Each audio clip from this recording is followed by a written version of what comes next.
Hello, welcome back to my channel. Today I'm going to be talking about case preparation and why my process as far as how to get prepared, the goals that I set, and what I'm after ultimately through the reloading process. I've kind of set up my bench here today to show you the process from start to finish without being technical or with a great deal of detail or a heck of a lot of costs. Most of these things you can pick up over time as your expertise with the reloading process gets better and better, and you want to be more custom in your shooting, or if you get into competitive sports or competitive shooting, you want to get absolutely more precise. Number one is to set the goal. Why are you reloading? For me, it was simple. I wanted to be able to make a custom load that would outperform any type of ammunition that I purchased, pre-made ammunition that I made from the store. I found very early on that no two rifles are alike. No two chambers are alike. Some are tight, some are loose, some barrels are slower than others, some barrels are faster than others, but I wanted to make a custom ammunition for that specific rifle to get the best results that I possibly could. Those results are to hit what you're aiming at, to have the absolute confidence that you could hit what you're aiming at, to be able for that cartridge to line up with your physics of what the projectile is for, whether it's big game, medium game, or varmint hunting, or just punching holes in paper. But the absolute confidence that when I chamber that round, it is going to do pretty much what my intentions were when I started the reloading process. So let's get started. The first thing that you're going to have to need, obviously, is a full die set. I happen to use Lee. I like them. They're inexpensive. A great way to get started for somebody that's on a budget. The next thing that you'll need, obviously, is cartridges. Well, the best way to get cartridges is one of two ways. Is either to buy a box of preloaded ammunition and shoot it and save the brass, or to go ahead and buy brand new brass that's never been fired. The case preparation for those two things are quite a bit different. So today I'm kind of using once fired brass. These happen to be Winchester cases. I personally like Winchester products. You're going to need to set up the entire process first of all for case preparation. Now, to me, case preparation is probably more important than the primer, powder, bullet combo, because those are components that if you change one of those items, you get a different outcome.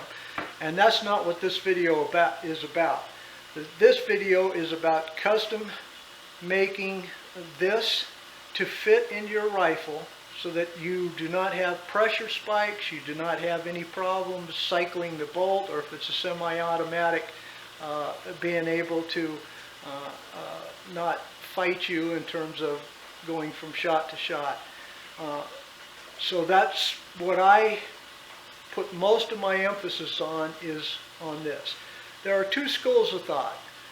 After firing it, it is custom to your chamber because it's fire formed in your chamber.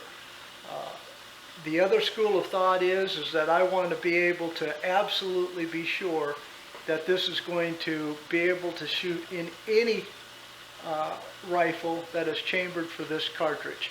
I know that sounds not perfect, but I like to be absolutely assured that when I take this completed cartridge and put it in my rifle, that it is ready to shoot, and I won't have any problems related to the case. So here's what I do. Well, the first thing, obviously, is I do a full-length resize.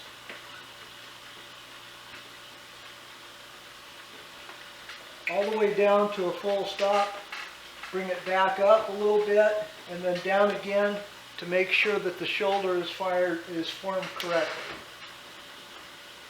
The next thing is I might take this little snap gauge here to go ahead and check the overall length to find out if that specific cartridge needs any type of trimming. In this particular case, this one did not. Then I'll take a little emery cloth, clean it, kind of rub off any lube, make it really clean. I'll go over to my case prep station here. I'll apply a little bit of bevel, clean it off on the inside, inside and outside. Makes your bullet seating a little bit more consistent, a little bit better. Then I'll clean the primer pocket with a preset primer pocket cleaner. Then a case neck brush to make sure that the case neck is a little bit clean. If you want to be a little bit more precise, then you can use your micrometer to go ahead and check your case length, because the books will tell you that there's a trim length that you should be under in terms of the maximum case. So now that's ready to do the second part. So I'll just put it in a little case here. I'll take another one. We'll do it again.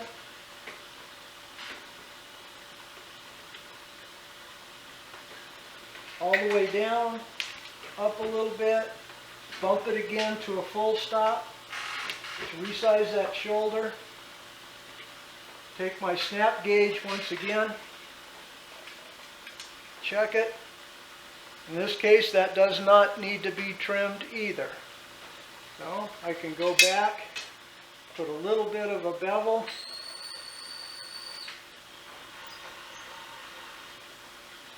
clean out the primer pocket. Maybe take my emery cloth once again and clean it. Now I like to do this from start to finish. Then the next step would obviously be start to finish to prime each one, setting the primer properly. Then after that, it's going through my notes for what I'm trying to shoot for whether it's long range shooting, big game shooting to the bullet, all of the practice and notes that I've taken with a chronograph, with all of that to find out what is the perfect combination for that rifle that I'm going to shoot that day. So I do each process in that order, which is first do case prep, then the primer, then the powder, then the bullet seating, and then last but not least, the best $20 that you'll ever spend, which is nothing more than what's called a chamber checker or a case overall. You simply drop it in there. If it's flush or a little bit below, and if you turn it over and you see no brass hanging out the end, then you can be reasonably assured that this is going to operate in your rifle. Thanks for watching. If you have any questions, please ask a question, leave a comment, subscribe. I'll be glad to answer any questions you have. Thanks for watching. Bye.